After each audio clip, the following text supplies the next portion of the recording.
अस्सलाम वालेकुम नाज़रीन, हाईटेक न्यूज़ के खबरनामे में आपका खैर मकदम है। मैं हूं नेहा खान। नजर डालते हैं आज की अहम खबरों पर। टीपीसीसी के सदर महेश कुमार गौड़ ने टैंकबंड में अंबेडकर मुजस्समे पर वक्फ बोर्ड बिल के खिलाफ मुस्लिम तंजीमों के जरिए शुरू किए गए एहतजाज के साथ यकजहती का इजहार किया। एमपी इमरान मसूद ने बतौर मेहमान खुसूसी शिरकत की। हुकूमत के मुशीर शब्बीर अली, वक्फ बोर्ड के चेयरमैन सैयद अजमतुल्लाह हुसैनी, TGMREIS के चेयरमैन फ़हीम कुरैशी, अक़लियती मालियाती कॉरपोरेशन के चेयरमैन उबैदुल्लाह कोतवाल और कमेटी के chairman Syed Keshavrao Pasha, food corporation के चेयरमैन फ़हीम शेख, अकबर उस्मान और अजहर व दीगर मौजूद थे।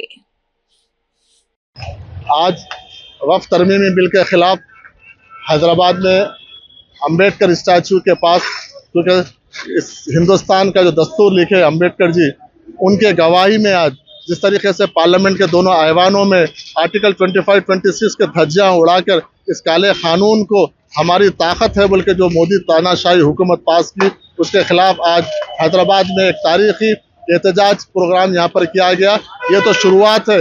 अगर मोदी सरकार अगर अपना ये काला कानून को वापस नहीं लेगी तो इस तरीके के एहतजाज ना सिर्फ तेलंगाना के तमाम अजलाओं में, इस मुल्क गैर सतह पे इस तरीके के एहतजाज होंगे और ये वक्फ बिल वापस लेने तक हम खामोश नहीं बैठेंगे।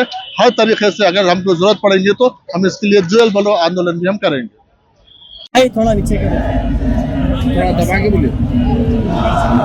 कौम का शुक्रिया अदा करना चाहता हूँ। आज हम जो भी आवाज़ दिए वक्त बचाओ मार्च तकरीब संडे के दिन टैंकबंड, अल्हम्दुलिल्लाह बहुत बड़ा सक्सेस रहा। आप हमारे भाई और मामों और दलित भाइयों को और ST SC BC माइनॉरिटी भाई सब शुक्रगुजार हूँ, क्योंकि हमारा जज्बा, मुसलमान का जज्बा आप देख सकते हैं। आज का जो पब्लिक जमा हुआ यहाँ पे, इसका मतलब है हर कोई ये बिल के खिलाफ लड़ना चाह रहे, बिल के खिलाफ प्रेस करना चाह रहे। और हमारे चीफ गेस्ट आज के हमारे यूपी के MP इमरान मसूद साहब का शुक्रिया गुजार हूँ, क्योंकि वहाँ से आप JPC में थे, JPC में अपनी आवाज़ उठाए मुसलमानों की तरफ से, उनका भी बहुत बहुत शुक्रिया अदा करता हूँ। और हमारे PCC प्रेसिडेंट महेश कुमार साहब का और हमारे जितने भी चेयरमैन से और हमारे फ़हीम कुरैशी साहब का शुक्रिया अदा करता हूँ, क्योंकि उनकी तरफ से बहुत मदद मिला। इंशाअल्लाह ताला हमारे भाई अबू अहमद तरफ से बहुत और हमारे खुशरू बादशाह अजमतुल्लाह साहब और हमारे उबैदुल्लाह कोतवाल साहब, आप सबका मैं शुक्रिया अदा करता हूँ, क्योंकि ये एक से नहीं होता, सब मिलके साथ रह के मेहनत करने से अल्हम्दुलिल्लाह आज सक्सेस मिला। और ऐसा आज का जो प्रोटेस्ट है आज शुरुआत है, क्योंकि जो मोदी का गवर्नमेंट जो मुसलमान के खिलाफ लाया गया है बिल, ये संविधान के खिलाफ है, कॉन्स्टिट्यूशन के खिलाफ है, ये कॉन्स्टिट्यूशन पे अटैक है।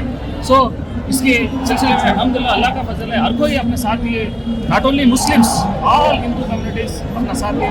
आप सबको शुक्रिया अदा करता हूँ। और मेरे भाइयों, डिस्ट्रिक्ट, गाँव, मंडल, आप कोने कोने से आए, सो मेरे भाइयों को सबको फिर एक बार शुक्रिया अदा करता हूँ। बहुत बहुत शुक्रिया।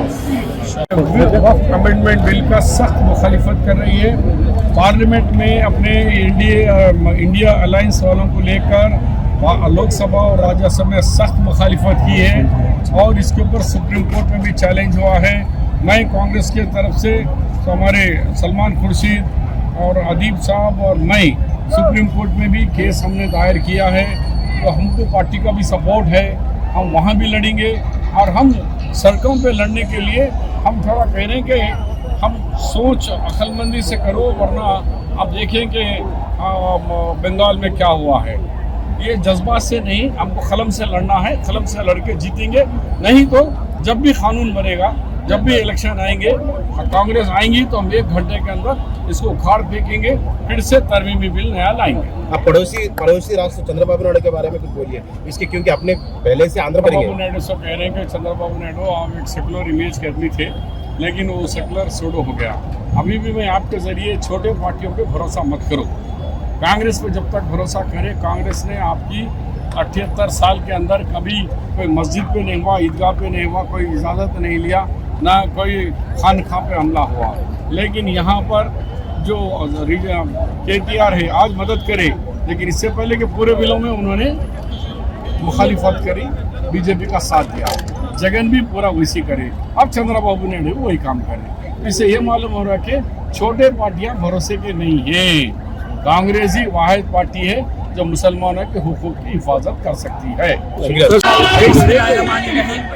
अस्सलाम वालेकुम।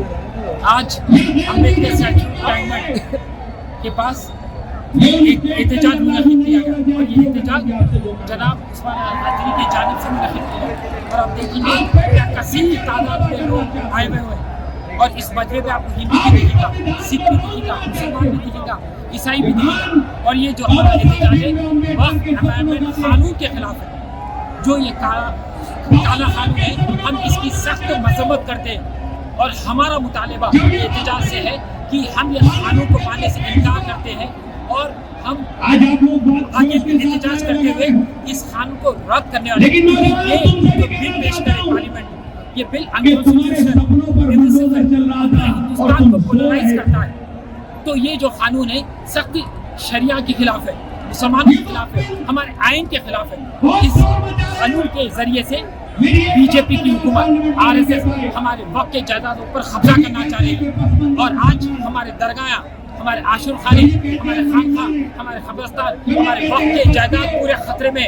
तो मैं पूरे हिंदुस्तानियों से गुजारिश करता हूँ कि हमारे एहतजाज में शामिल हो। ये मसला सिर्फ मुसलमानों का नहीं है, ये मसला हमारे मुल्क का है, ये मसला हिंदुओं का भी है, आदिवासियों का भी है, दलित का भी है। हम आगे देखेंगे कि आप जो ये खाली कानून के जरिए से पूरे मुसलमानों की जायदाद पर हमला करना चाहते हैं। आखिर क्यों ऐसा? क्योंकि कभी भी नरेंद्र मोदी जो भी काम करते हैं वो इस्लाम के खिलाफ करते हैं, मुसलमानों के खिलाफ करते हैं। और ये काला कानून हिंदुस्तान में हिंदू और मुसलमान के झगड़ों को आगे बढ़ा रहा है और अगर झगड़े ऐसे बढ़ते हैं तो हमारी सालियत कैसे बरकरार रहेगी? तो कांग्रेस की जानिब से मुख्तलिफ लोग, मुख्तलिफ तंजीम कई अजला से आए हुए हैं, कई दूसरे शहर से आए हुए, रियासत से आए हुए हमारा एहतजाज दर्ज करें कि हम ये काले कानून को मानने से इनकार करते हैं और हम जब तक रद्द नहीं करेंगे, खारिज नहीं करेंगे काले कानून को, हम चैन से घर में बैठने वाले नहीं हैं। क्यों? तो ये जो मसला है हमारे वक्त की जायदादों का मसला है, ये हमारे अल्लाह की जायदाद है और अल्लाह की जायदाद में जब बात आ जाती है तो मुसलमान सूद पे चढ़ने तैयार हो जाता है, सीने पे गोली खाने तैयार हो जाता है, अपने आल औलाद को कुर्बान करने तैयार हो जाता है। मगर हम जो भी एहतजाज करेंगे, जो भी हमारी लड़ाई है, जो भी हमारी जंग है, वो दस्तूर के दायरे में रह के करेंगे और हम नरेंद्र मोदी, अमित शाह, आरएसएस को अपने घुटनों में ला देंगे और ये रोल बैक करने लगाएंगे कानून हम इंशाल्लाह। ये बिल जो इतने दिन से प्रोटेस्ट क्यों नहीं किया गया? देखिए, उस वक्त आपको मैं बताना चलूँ, रियासत तेलंगाना में सबसे पहला बयान और सबसे पहला एहतजाज राशिद खान का था, वो यही मुकाम पर था और मैं उसी वक्त कह रहा था अपनी आवाज़ को बुलंद करके कि ये लोग बिल पेश कर चुके हैं, जॉइंट एक्शन कमेटी के पास अब ये बिल है, उसके बाद फिर पार्लियामेंट आएगा और मैं दावे से कहता हूँ कि ये लोकसभा में पास होगा, राज्यसभा में पास होगा और प्रेसिडेंट का मोहर लगा, वो ऐसी हुआ, आज गजट बन गई। तो मैं उसी वक्त कहते हैं आप लोगों से कि सड़कों पे उतरो, एहतजाज करो, इंशाल्लाह जरूर लेंगे। जब देखिए, जब एक काला कानून लागू हुआ था तो किसान कैसा एहतजाज करे? दिल्ली के सड़क के पास ना धूप को देखे, ना प्यास को देखे, ना भूख को देखे, कई 600 से 700 के करीब किसान शहीद हुए, मगर वो काले कानून को वापस लेने पे मजबूर कर देंगे। उसी तरीके से हम नरेंद्र मोदी को मजबूर कर देंगे और अब देखेंगे ये मजवा तो शुरुआत है, ये तो आगाज है। अब सोचो अंजाम कैसा होगा। अंजाम होने से पहले मैं तो जानता ख्याल है, मैं दूर अंदेशी कि अमित शाह और नरेंद्र मोदी ये काले कानून को रद्द करके वापस ले लेंगे इंशाल्लाह। पहले आकर हमारे काले दिनों में रोक लगाई, उसके बाद तलाक के जरिए हमारे अंदर हमारे शरीयत में बदौलत थी, उसके बाद हमारी मजहबी आज़ादी को खींचने के लिए यह मामूली मंसूर लेके आता है। मुजाहरा करे, हम लोग जिंदा कौम है, जगह बदल में मजाक बर्दाश्त नहीं कर सकते। जब तक हमें गुजार रखो, हम रहेंगे।